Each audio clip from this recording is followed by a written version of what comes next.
Sometimes you need a little help from your cow. No, not like that. What the hell is wrong with you? Anyway, there's more to cows than milk and meat. There's also the camouflage. Laura Secord was born in the US in 1775. And while there isn't a whole lot known for sure about her early life, she did become incredibly important. Alas, and as is the case with many women who've left their mark, some prefer to call her a legend. But if you've been paying attention to anything that I say, one of my favorite quotes is, "Legends are not written about insignificant people."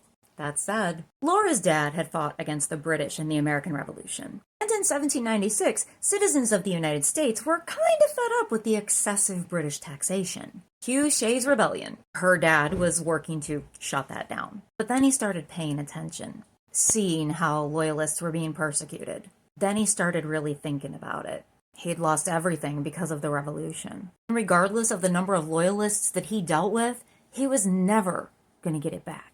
So he moved the family to Upper Canada and went on over to the loyalist side. All right, did I say loyalists were the people who were still supporting Britain? Not long after the family settled, Laura met and married James Secord. They went on to raise 6 daughters and 1 son. Kind of makes you wonder what that one son thought about that situation. Anyway, in the meantime, back in the US, the country was barely out of its infancy, and Britain considered it a land filled with petulant children who had not a fucking clue on how to govern themselves. And that's totally changed in the 2 centuries since then. So anyway, Britain was happy to do the governing for them. There's a lot more to this next part, but to completely bare bones it, y'all know the US declared independence from Britain, and that Britain did not like that. So, among other things, they started restricting trade in violation of treaties. You knew the US learned that somewhere, right? Canada was loyal to Britain. The US did not like that. So, basically for breach of contract. On the 18th of June, 1812, President James Madison signed a declaration. No, not another of independence. A declaration of war on Britain. Perhaps you've heard of the War of 1812. It inspired the Star-Spangled Banner, after all, if you were wondering.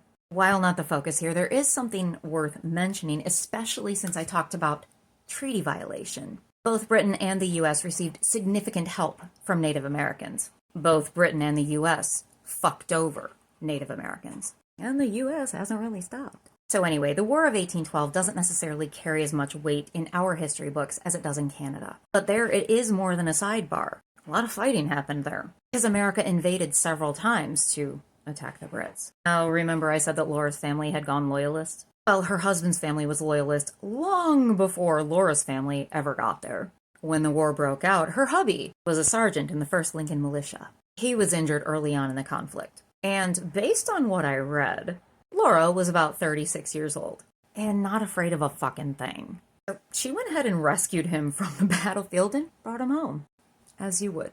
She was nursing him back to health, but by June of 1813, U.S. forces had reached their area, and Canadian families were being forced to feed and house American officers. The dude staying with Laura and James, yeah, so they didn't think a woman could possibly understand the intricacies of military strategy. Yeah, okay. So while they ate the dinner that she had prepared, they spoke freely and openly about their orders. Obviously, they weren't there just to drink Mai Tais around the pool. They were on their way to attack the British at beaver dams. Laura played the role of a simple, unpretentious wife, puttering about, serving their every need, completely unnoticed, and memorizing the details they offered up. Obviously, that was some useful intel for the Brits, but James wasn't able to travel yet. So, on the 22nd of June, 1813, Laura headed out on foot. She was headed to find British Lieutenant James Fitzgibbon. You know, to be able to tell him, "The Americans are coming! The Americans are coming!" Okay, yeah, she didn't use those words, but it was fun to say anyway. Back on track. So, the road to Fitzgibbon was relatively easy. 12 miles and well-traveled through U.S.-occupied territory. Before leaving, Laura had talked to her niece, Elizabeth, told her what she meant to do. Good old Betty said, "Yeah, hell yeah, I'm in." Then punked out just a couple hours later. Laura didn't have time to coddle her horse shit, so continued on alone. All told, she ended up walking about 20 miles. Some say she was barefoot. Others say she was wearing house slippers. I feel like she would have been more practical, but I digress. Regardless what she had on her feet, she couldn't risk discovery by an American sentry. So she headed out on a more circuitous route. Stayed out of sight as much as possible. Stuck to hard terrain instead of the easy paths. flogged through swamps no man dared to go.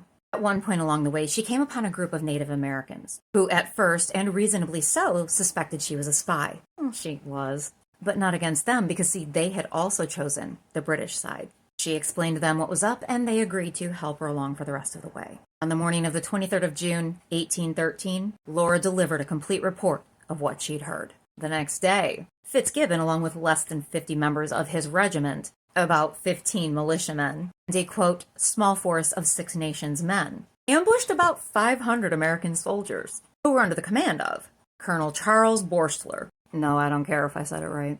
And Fitzgibbon forced a surrender.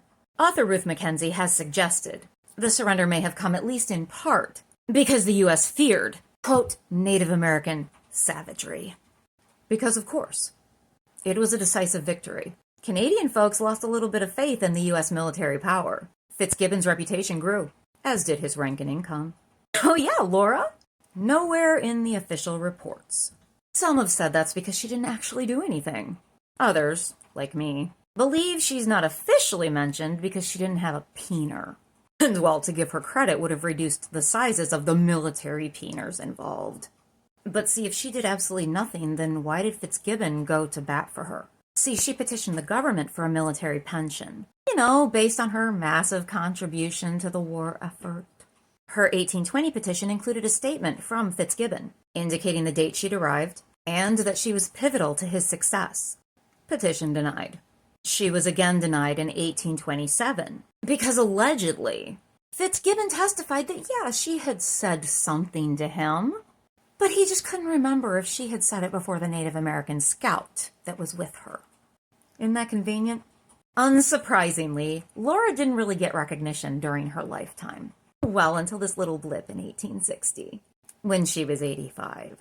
That year, Albert Edward, Prince of Wales, and the future King Edward VII of England made a visit to Canada. Laura had prepared a memorial describing her services. She signed her name beside those of the other Loyalist vets from the War of 1812. The future king took a look at it, and nothing happened. Well, at least until he got back to England. Then, he eventually did send her some appreciation.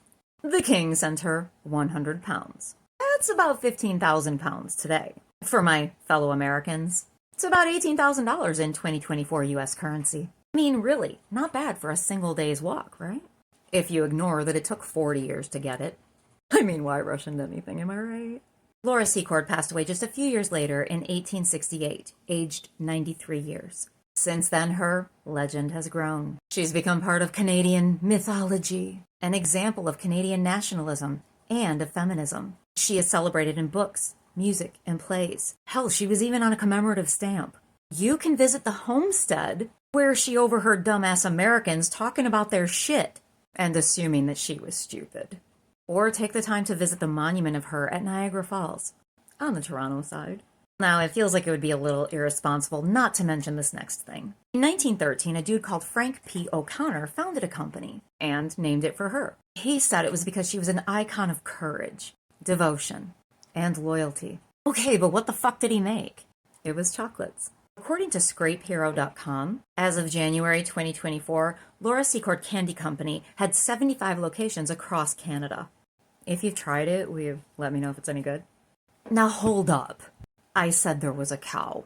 Well, regardless of what the dudes assumed, Laura was a smart woman, a resourceful woman, and, depending on the source, she had this cow. She brought it on the walk with her, in case of emergency. She knew there would be enemy soldiers every fucking where, and if they noticed her, she'd be fucked. So if they glanced her way, she'd cop a squat in a field and get to milking that cow. She hid in plain sight. Nothing more than a dutiful wife getting milk for her husband's coffee and fucking up their whole day and their attack. Never did find out for sure if the cow made it back home. In fairness, there are several versions of her story. Some say exaggerated, others outright fabricated. Nothing more than legend. But like I said at the beginning, legends are not written about insignificant people. Or, as it turns out, they're cows.